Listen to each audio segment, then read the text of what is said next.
ஐந்து கரத்தனை ஆனை முகத்தினை இந்தின் இளம்பிறை போலும் ஈற்றனை நந்தி மகந்தனை ஞானக் கொழுந்தனை புந்தியில் வைத்தடி போற்றுகின்றேனே.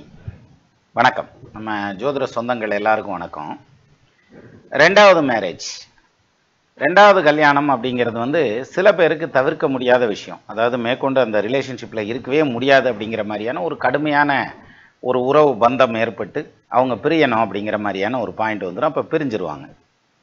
அப்போ அடுத்த கல்யாணத்தை நோக்கி மூவ் ஆக முடியுமா அப்படின்னா அதுக்கு 2-3 வழியில் பார்க்கலாம் ஜாதகத்தை. அதாவது ரெண்டாவது மேரேஜ் நடக்குமா, அப்படி நடந்ததுன்னா அந்த மேரேஜாவது நல்லா இருக்குமா? ஏன்னா ஏற்கனவே ஒரு மேரேஜ் வெண்ணியை கிறங்கி கிருகிறது சொத்துன்னு விழுந்துட்டேன். அப்போ இன்னொரு தடவை ஒரு ஏமாற்றம் அப்படின்னா நிஜமாலுமே என்னால் தாங்க முடியாதியா, செத்துது போகிற தவிர வேறு வழி இல்லை. அதனால அடுத்த கல்யாணம் பண்ணால் அடுத்து வர்ற மனைவியாவது நல்ல மனைவியாக சந்தோஷமாக குடும்பம் பண்ணுவோமா, இல்லை அடுத்து வர்ற கணவனாவது நல்ல கணவராக சந்தோஷமாக குடும்பம் பண்ணுவோமா அப்படிங்கிற மாதிரியான பாயிண்ட்டு எல்லாத்துக்கும் இருக்கும், அந்த எதிர்பார்ப்பு.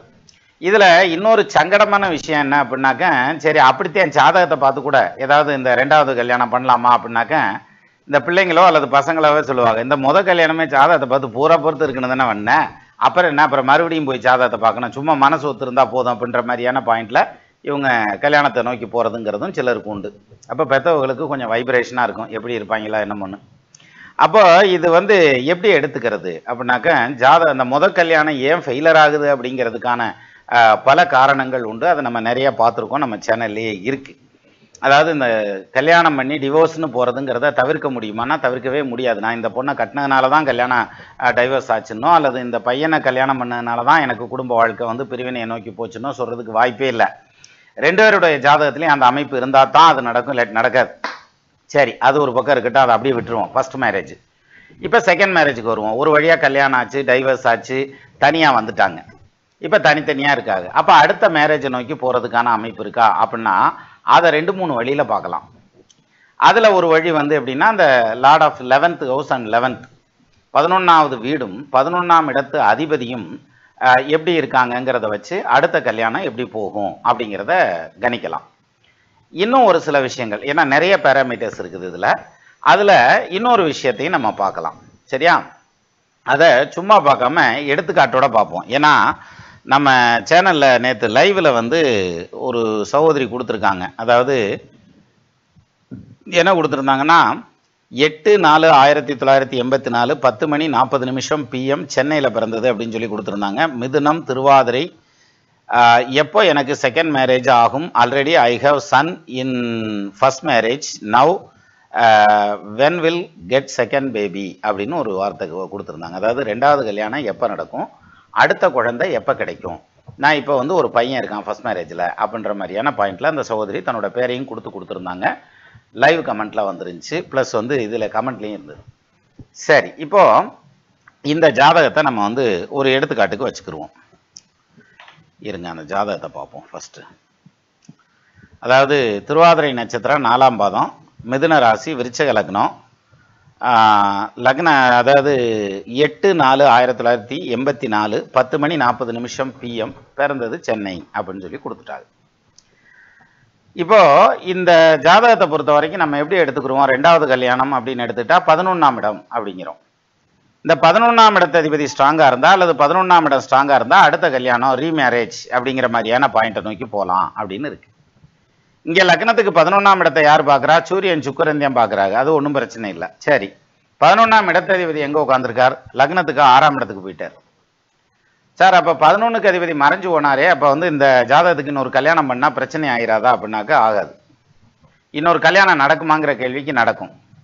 குழந்தை பாக்கியம் இருக்குமா அப்படிங்கிற கேள்விக்கு இப்பவுமே இருக்கும், கல்யாணம் நடந்த உடனேமே இருக்கும். ஆனால் இவங்களோட வயசு என்னன்னு பாருங்க, 41 வயசு ஆகுது.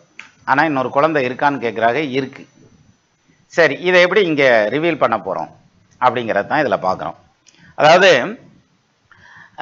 விருச்சக லக்னம் மெயினாக நம்ம தசாபுத்தி எடுத்துக்குவோம். ராகு தசையில் இந்த பொண்ணு பிறந்திருக்காங்க, குரு தசையில் வளர்ந்துருப்பாங்க, சனி தசையில் கல்யாணத்தை நோக்கி போயிருப்பாங்க. சரியா? இப்போ பாருங்க, அது கரெக்டானு செக் பண்ணுவோம். சனி தசை எப்போ ஆரம்பிச்சிச்சு? இவங்களுக்கு 17 வயசில் ஆரம்பிச்சு கிட்டத்தட்ட 36 வயசு முடிகிற வரைக்கும் சனி தசை. இந்த சனி தசைக்குள்ளே தான் இவங்க கல்யாணமே பண்ணியிருந்துருக்கணும். இப்போ டைவர்ஸை பற்றி கேட்குறதுங்கிறது மறு திருமணத்தை பற்றி கேட்குறதுங்கிறது புதனில் கேட்குறாங்க. ஆனால் சனி தசையில் இந்த ரிலேஷன்ஷிப் உருவாகிருக்கணும், அதை அடி வாங்கியிருக்கணும். இது அப்போ வந்து இதில் மெயினாக வந்து நம்ம சனியத்தையும் எடுத்துக்கிறணும் இங்கே கட்டத்தில். அப்போ சனி எங்கே இருக்கார் அப்படின்னா லக்னத்துக்கு 12ஆம் பாவத்தில் நிற்கிறார், வக்கிரம் பெற்ற நிலையில் நிற்கிறார், உச்சம் பெற்ற நிலையில் நிற்கிறார். அப்புறம் வந்து பாவகிரகங்கள் 12ல் மறைவு ஸ்தானத்தில் நின்னா தவறு கிடையாது, பாவர்கள் மறைய பங்க நேராது. அது மட்டும் இல்லாமல் இங்கே சனிக்கு வீடு கொடுத்த சுக்கிரனும் உச்சம் பெற்ற நிலையில் நிற்கிறார். அப்போ ரொம்ப பவர்ஃபுல்லாக தானே சனி இருக்கார். அப்போ இந்த சனி தசையில் எதுக்கு இந்த கல்யாணம் நடக்கணும், அப்புறம் எதுக்கு அது பிரியணும் அப்படின்னு பார்க்குறச்ச இப்போ பாருங்க, 12ஆம் பாவத்தில் சனி உட்காந்துருக்கிறதுங்கிறது யார்? 3ஆம் இடத்ததிபதியும் 4ஆம் இடத்ததிபதியும் மறைகிறாங்க. இப்போ இவங்களுக்கு வயசு வந்து சின்ன வயசு. சின்ன வயசில் இந்த 4ஆம் இடத்ததிபதி பாதிக்கப்பட்டிருந்தா இது மாதிரியான உறவு சிக்கல்கள் வர்றதுங்கிறது, அப்புறம் வந்து கல்யாணம் பண்ணி அவமானப்படுறது, இது மாதிரியான விஷயங்கள் இதில் ஸ்ட்ராங்காக இருக்கும். இதே இது ஒரு 50-60 வயசுக்கு மேலே வருதுன்னா ஹெல்த் ரீதியான பாதிப்பு இருக்கும். சின்ன வயசில் வருது அப்படின்னா படிக்கவே மாட்டாங்க, சுத்தமாக படிப்பை காலி பண்ணி விட்டுரும். ஆக மொத்தத்தில் இந்த சனி வந்து பிரச்சனையை பண்ணக்கூடிய சனி. ஏன்னா 4ஆம் இடத்ததிபதி கெடக்கூடாது சார், சுகஸ்தானாதிபதி கெடக்கூடாது. சரி, இப்போ சனி வந்து 12ஆம் பாவத்தில் போய் நிற்கிறார். 4க்கு அதிபதி 12க்கு போகிறது தப்பு சார். நான் இந்த இடத்த நல்லா கவனிங்க, குழப்பம். 4க்கு அதிபதி 12க்கு போகிறது தப்பு. ஆனால் 12ஆம் பாவத்தில் உச்சம் பெற்ற நிலையில் நிற்கிறது ரைட்டு. எது? அந்த தோஷம் அதில் நிவர்த்தி ஆயிடுது. அப்போ 12ல் உச்சமாகிறார். உச்சம் பெற்றவன் வக்கரமாய் நிற்கிறது தப்பு, அது நீச பலனுக்கு போயிடுறார். அப்போ அங்கேயும் வீக் ஆகி போச்சு.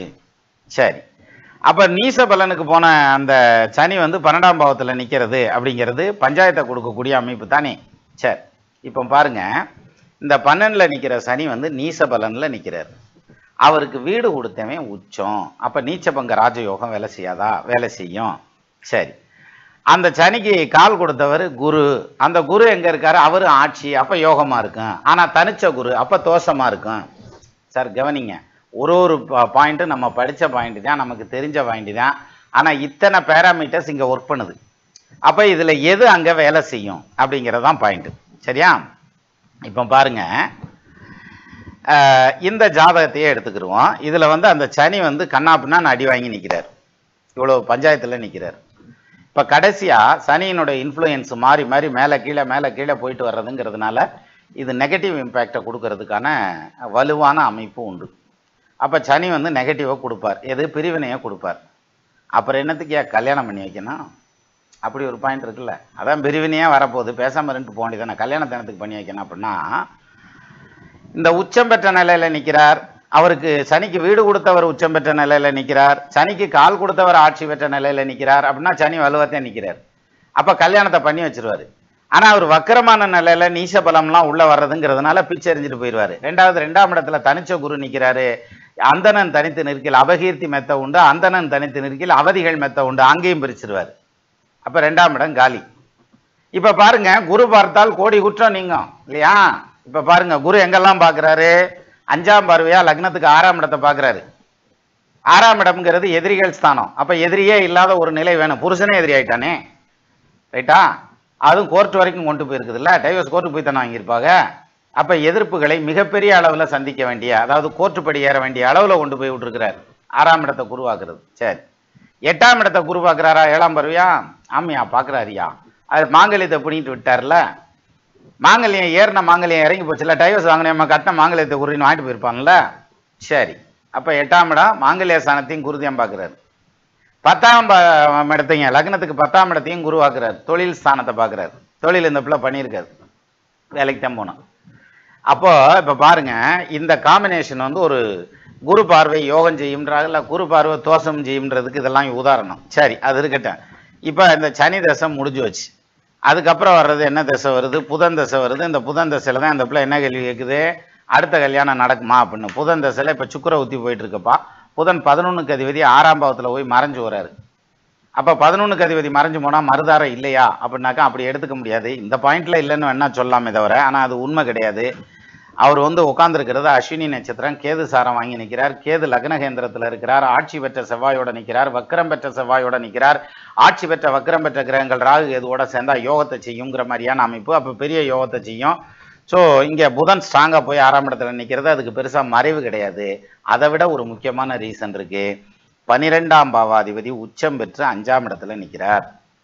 சார் நான் கொஞ்சம் நாளைக்கு முன்னாடி ஒரு இடத்துல ஏதோ ஒரு வீடியோவில் சொன்னதா எனக்கு ஞாபகம் சொல்லியிருக்கேன்.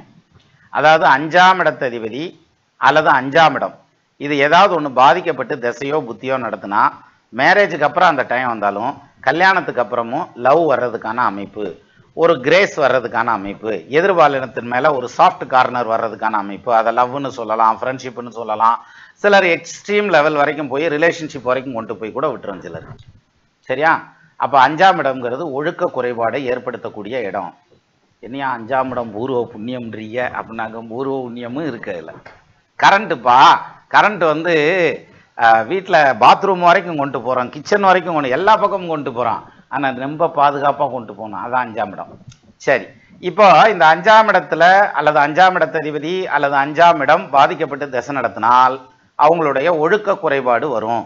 இதை மனசில் வச்சுக்கிட்டு இந்த ஜாதகத்தை கையில் எடுங்க. புதன் தசையில் சுக்கிர புத்தி போயிட்டு இருக்கு. சுக்கிரன் 5ஆம் பாவத்தில் உச்சம் பெற்ற நிலையில் நிற்கிறார். அப்போ ஒழுக்க குறைபாடு வரும். அது என்ன ஒழுக்க குறைபாடு? 12ஆம் பாவாதிபதி யாரு? மறைவு ஸ்தானாதிபதி. அவர் போய் 5ல் உட்காந்து 5ஆம் இடத்தை பாதிக்குது இல்லை? 5ல் ஆல்ரெடி பாவகிரகமான சூரியன் உட்காந்துருக்காருல்ல. அப்போ 5ஆம் இடம் பாதிக்கப்பட்டு புத்தி நடத்த ஆரம்பிக்க போறார். இப்போ இந்த கேள்வியை இவங்க கேட்குறாங்க, இன்னொரு கல்யாணம் பண்ணிக்கலாமா? சமுதாயத்தை பொறுத்த வரைக்கும் இது சரி, இன்னொரு கல்யாணம் பண்ணிக்கலாம். சாஸ்திரத்தை பொறுத்த வரைக்கும் டைவர்ஸே கிடையாது. நம்ம இதில் டைவர்ஸே கிடையாது. சரியா? கல்யாணம் பண்ணி நீங்கள் லீகலாக பிரிஞ்சுக்கிட்டாலும் பிரிஞ்சது தான். யார் புள்ளன்னு கேட்டால் இன்னார் உள்ள இன்னார் ஒண்டாட்டிங்கிற மாதிரியான பாயிண்ட் தான் கடைசி வரைக்கும். அதை மாற்றவே முடியாது, விரும்பினாலும் விரும்பாட்டினாலும். இவ்வளவுதான் சாஸ்திரத்தில். அப்போ இந்த மாங்கல்யத்தை கழட்டி கொடுத்தாச்சு, லீகல் டைவர்ஸ் வாங்கியாச்சுனாலும் இது வந்து ஆக்சுவலாக சாஸ்திரப்படியான டைவர்ஸ் கிடையாது. அப்போ திருமணத்திற்கு அப்புறம் அடுத்த உறவு நிலையை நோக்கி போறது அப்படிங்கிறது ஒரு வரம்பு மீறினதுங்கிறது மாதிரி போகும் இல்லையா? நான் வந்து இதை தப்பா எடுத்துக்கிட்டு சொல்லலை, புரிய, அதாவது இந்த சாஸ்திரத்துக்கும் சட்டத்துக்குமான வித்தியாசத்தை எடுத்து சொல்றேன் நான் எனக்கு தெரிஞ்ச வரைக்கும். அப்போ இந்த அடுத்த ரிலேஷன்ஷிப்பை நோக்கி போறதுங்கிறது ஒழுக்க குறைபாடுல ஒண்ணு. சரியா? ஆனா இன்னைக்கு நம்ம வந்து சமுதாயம் அங்கீகரிச்சிருச்சு, அதனால அது பிரச்சனை இல்லை. அப்போ 5ஆம் இடத்துல சுக்கிரன் போய் உட்கார்ந்து இருக்கிறதுங்கிறது 12க்கு அதிபதி 5ல் உட்காந்து கண்டிப்பா கல்யாணம் நடக்கும். 12ஆம் பாவாதிபதிங்கிறதுனால இல்லற சுகம் உண்டு. அவருக்கு வீடு கொடுத்தவன் குரு வீடுங்கிறதுனாலையும் அந்த குரு ஆட்சி பெற்ற நிலையில நிற்குதுங்கிறதுனாலையும் அடுத்த குழந்தையும் உண்டு. சார் எப்போ சார் உண்டு இதெல்லாம் அப்படிங்கிறது தானே அடுத்த கேள்வி. அதைத்தானே பார்க்க போகிறேன். ஏன்னா இப்போ போயிட்டு இருக்கிறதே சுக்கிரபுத்தி தானே போயிட்டு இருக்கு. பாருங்க, 2026 ஜூன் வரைக்கும் சுக்கிரபுத்தி நடக்குது. இந்த சுக்கிரபுத்திலேயே கல்யாணமும் இந்த சுக்கிரபுத்திலேயே புத்திர வாக்கியத்துக்கான அடித்தளமும் அமைஞ்சு போயிரும்ன்ற மாதிரியான அமைப்பு. ஈவன் இந்த பொண்ணுக்கு 40 வயசு ஆனால் கூட. அப்போ பாருங்க, இப்போ இந்த ஜாதகத்தில் 11ஆம் பாவாதிபதி எங்கே 6ல் விழுந்து கெட்டு போயிட்டாரு. அதனால வந்து இவருக்கு இந்த பொண்ணுக்கு இன்னொரு கல்யாணம் இல்லை. குடும்பஸ்தானத்தில் தனிச்ச குரு நிற்கிறார். அதனால 2வது கல்யாணம் பண்ணாலும் நிற்காது. இப்படி எடுத்துக்கூடாது. ஆக்சுவலாக 11ஆம் பாவம்ங்கிறது எது? இந்த லக்னத்துக்கு கன்னி. கன்னியை வந்து 2வது குடும்பம்னு எடுத்துக்கிட்டோம்னா அதுக்கு 2ஆம் இடம் யாரு? சனி வக்ரமாய் நிற்கிறார்ல, அவருக்கு வீடு கொடுத்த சுக்கிரன் உச்சமாய் நிற்கிறார். அதனால 2வது குடும்பம் கண்டிப்பாக அமையும், நல்லபடியாக அமையும். ஆனால் இந்த சனி வக்ரமாயி குடும்பஸ்தானத்தில் நிற்கிறார் இல்லையா, அதனால வரக்கூடிய வரனும் 2வது வரனா வரும். அவரும் கல்யாணம் ஆகி டைவர்ஸ் ஆனவராக வருவார். அதே மாதிரி 11ஆம் இடத்துக்கு 5ஆம் இடத்த அதிபதி யாரு? சனி. அவர் வக்ரம் ஆயிட்டாரா, அப்போ குழந்தை இருக்கிறதுக்கு வாய்ப்பு இல்லை. அது மாரி குழந்தை ஃபர்ஸ்ட் மேரேஜில் அவருக்கு இருந்தாலும் அதை விட்டுட்டு வருவார். அடுத்த பாயிண்ட் ரொம்ப முக்கியமான பாயிண்ட். இந்த பொண்ணுக்கு முதல் மேரேஜில் ஒரு பையன் இருக்கு அப்படின்னு சொல்லி சொன்னாங்க இல்லையா? அந்த பையனோட சேர்ந்து இவங்க குடும்பம்னு ஆரம்பிப்பாங்களா, இல்லை இந்த பையனை ஏற்றுக்க மாட்டான், இந்த பிள்ளைய மட்டும்தான் ஏற்றுக்குருவான், அவங்க அம்மாவை மட்டும்தான் ஏற்றுக்குருவானா 2வது கல்யாணத்தில் அப்படின்னாக்கா அப்படி கிடையாது. அந்த பையனை ஏற்றுக்கலைன்னா இவங்க இன்னொரு கல்யாணத்துக்குள்ளேயே போக மாட்டாங்க. காரணம் 5க்கு அதிபதி 2ஆம் இடத்துல கூடவே தான் வச்சுக்குவாங்க. ஸோ இப்படித்தான் பலன் எடுக்கணும். அப்போ 2வது கல்யாணம் நடக்குமா அப்படிங்கிற கேள்விக்கு நிச்சயமாக நடக்கும். அப்போ 2வது திருமணத்தை பொறுத்த வரைக்கும் 11ஆம் இடத்தை மட்டுமே வச்சுக்கிட்டு எடுத்தோம்னா வருமா? வராது. நான் சொல்கிறேன் 2வது திருமணத்துக்கு மட்டும் இல்லை, எதுக்குமே வந்து ஒரே ஒரு பலனை மட்டும், ஒரே ஒரு ரூல்ஸை மட்டும் திருப்பி திருப்பி யூஸ் பண்ணிக்கிட்டு வந்தீங்கன்னா கண்டிப்பாக ஒர்க் அவுட் ஆகுது. அப்போது இந்த ஜாதகத்தை பொறுத்த வரைக்கும் மறு திருமணத்திற்கான யோகம் அமோகமாக உண்டு அப்படிங்கிற மாதிரியான பாயிண்ட் எடுத்துக்கிடலாமா? சரி, அப்போ செகண்ட் மேரேஜுங்கிறதுல வந்து அந்த முதல் மேரேஜ் தான் தடுமாற்றமாக முடிஞ்சால் கூட 2வது மேரேஜ் இந்த சகோதரிக்கு நல்லபடியாக நடக்கணும்னு நம்ம எல்லாருமே வேண்டிக்குவோம்.